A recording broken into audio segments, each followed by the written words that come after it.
குலதெய்வ கோவிலிலிருந்து இந்த 5 பொருட்களை எடுத்து வந்தால் அதிர்ஷ்டம் உண்டாகும். வீட்டில் அளவுக்கு அதிகமாக கண் திருஷ்டி, எதிரிகள் தொல்லை அளவுக்கு அதிகமாக இருந்தால், மேலும் பொறாமை போன்ற எதிர்மறை ஆற்றல் அதிகமாக இருந்தால், குலதெய்வ கோவிலில் இருந்து ஒரே ஒரு கைப்பிடி அளவு மண் எடுத்து வர வேண்டும்.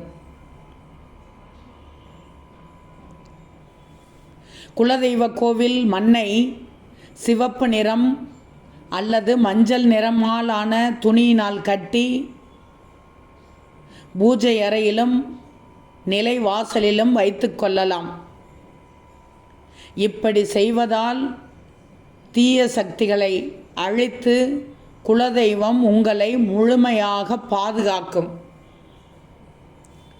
குலதெய்வ கோவிலில் தரும் எலுமிச்சம்பழத்தை பூஜை அறையில் வைப்பதன் மூலம், உங்கள் வீட்டு பூஜை அறையில் வைப்பதன் மூலம் குலதெய்வ சக்தி உங்கள் வீட்டில் நிறைந்து இருக்கும். குலதெய்வமே உங்கள் வீட்டில் இருந்து உங்களை ஆசீர்வதிக்கும். எடுத்த செயல்கள் அனைத்தையும் வெற்றி காண வைக்கும்.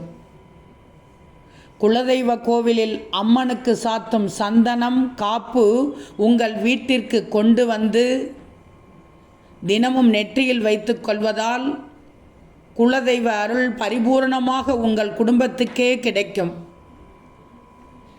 குலதெய்வ கோவிலில் இருக்கும் தாலிச்சரடு வீட்டில் உள்ள பெண்கள் கட்டிக்கொள்வது தீர்க்க சுமங்கலி வரத்தையும் உங்கள் கணவரின் நீண்ட ஆயுளையும்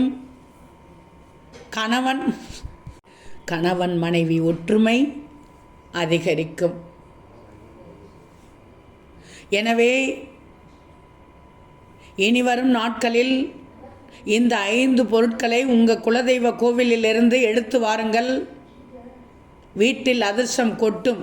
அதிர்ஷ்டம் உண்டாகிக் கொண்டே இருக்கும்.